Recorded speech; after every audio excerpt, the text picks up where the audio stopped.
আর একবার দাদা ভাই বৌদিকে সিদ্ধি খাই দিয়েছিল।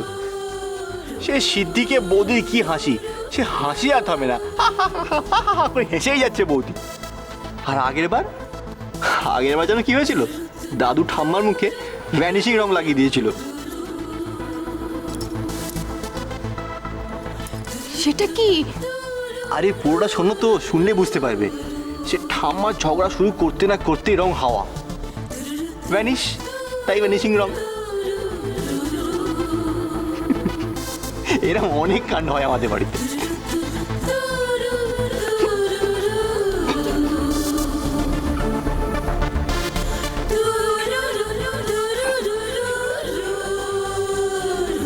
তোমার আবার কি হলো সুরিতা? কি হলো? এগুলো তোমার সব মজার ঘটনা মনে হয়? মজার? এগুলো সব ভয়ানক ঘটনা। ধরো তো, ধরো, আমি দোল খেলছি না। ললিতা, আমার কথাটা তো শোনো। আমি কিচ্ছু শুনতে চাই না। আমার উপর জোর জবরদস্তি করবে না। আমি দোল খেলবো না মানে খেলবো না। ঈশান, আমি কিন্তু তোমাকে সাবধান করে দিচ্ছি, সাবধান। আমি কিছুতেই দোল খেলবো না, আমাকে জোর করবে না।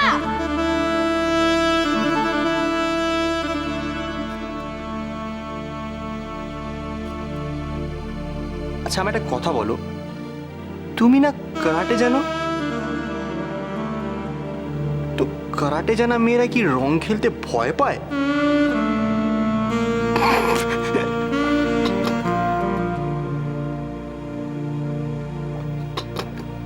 ঈশান,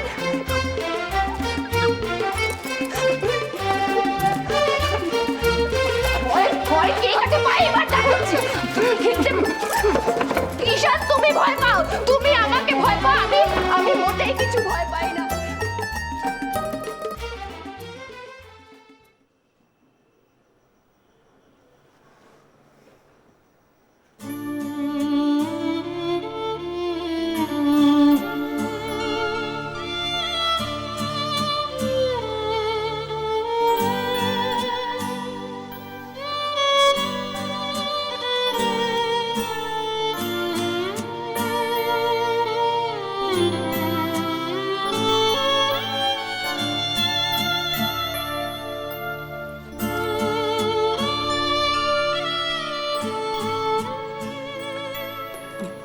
মা, কখন এলে তুমি? ঘুম পেয়ে গেছে। ভাই বোনদের সাথে আড্ডা, খুনসুটি, কিচ্ছু ভালো লাগছে না। মা, ঘুম পাইনি, আসলে একটু টায়ার্ড লাগছে। ঘরে বাইরে কাজ করার অভ্যেস নেই তো।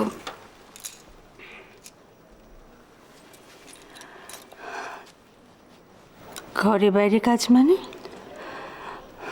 মা, তোমাকে না ঠিক বলা হয়নি। আমি ফোনে তোমাকে বলতেও চাইছিলাম না কথাটা। আমি একটা স্কুলে টিচারের কাজ পেয়েছি মা।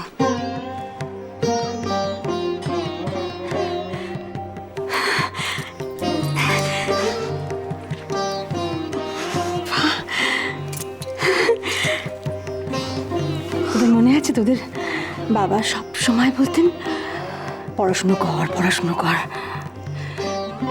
পড়াশুনোটা সব সময় কাজে লাগে। ঠিক বলেছ মা, ঠিক বলেছ। আমি জানি কনিষ্ক মেনে নিক বা নাই মেনে নিক, আমার অল্প রোজগারে সংসারের একটু হলেও সাশ্রয় হবে। তা তো হবে। আজকালকার যা বাজারে টাকা পয়সার দরকার সব সময় পড়ে। তাই মা, কনিষ্কটা যে এত বড় একটা চাকরি করতো, তোরা জমাসনি কিছু? মা, তুমি কি যে বলো না, অত ভালো এরিয়ার অত বড় একটা ফ্ল্যাট কিনতে টাকা লাগেনি বলো? আর কনিষ্ক ডাউন পেমেন্ট করার সময় কত টাকা দিয়েছিল, আর তারপর প্রত্যেক মাসে ইএমআইয়ের হ্যাপা।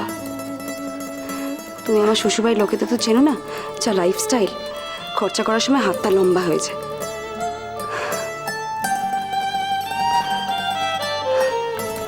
মা, তুমি একদম চিন্তা করো না, আমি আস্তে আস্তে সব কিছু ঠিক করে নেব, সব কিছু। আমি জানি তো সব ঠিক হয়ে যাবে। আমার চুলবুলে মেয়েটা যখন বুঝদার হয়ে উঠেছে, সব ঠিক তো হতেই হবে। এতদিনে আমার রাইমা বড় হলো,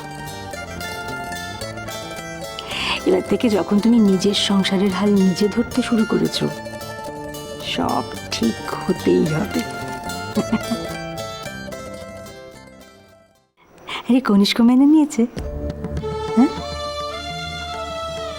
তোদের শ্বশুর বাড়িতে নিয়ে কোনো অশান্তি হচ্ছে না তো? তোর শাশুড়ি, তোর শাশুড়ি মেনে নিয়েছে?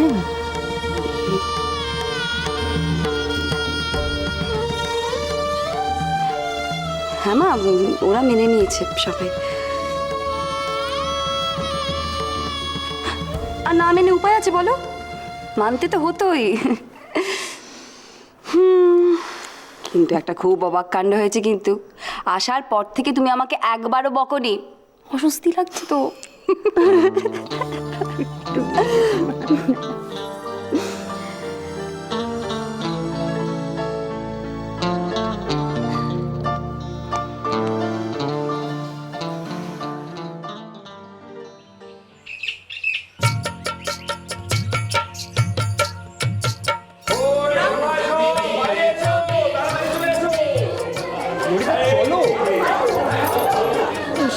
শান, আমি রং খেলবো না। প্লিজ ললিতা।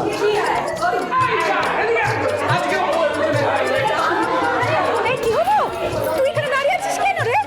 চল চল চল। না না এদিকে আয়, তুই আমার দিদি ভাই, আরে দিদি ভাই, আমি আরে এদিকে দে দে দে। মাথা দিয়েছিস? ঠিক করে রাখ। দাও।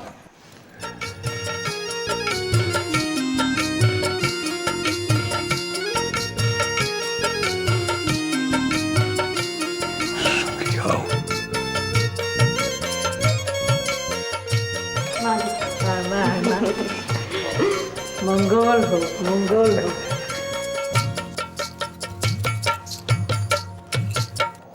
রং যদি দিলে তবে রং দিও মনে, রং যদি দিলে তবে রং দিও মনে, আবিরে সোহাগ দিও ভালোবাসার ক্ষণে, আবিরে সোহাগ দিও ভালোবাসার ক্ষণে, রং দিও মনে, ওগো রং দিও মনে, রং দিও মনে, ওগো রং দিও মনে।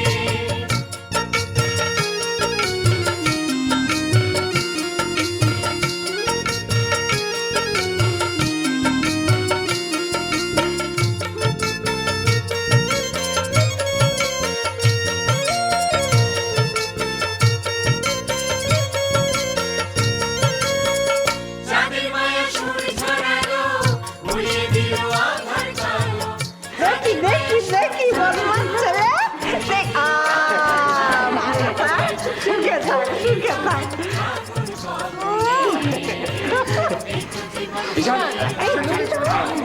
চলে আয়, এসো, এসো।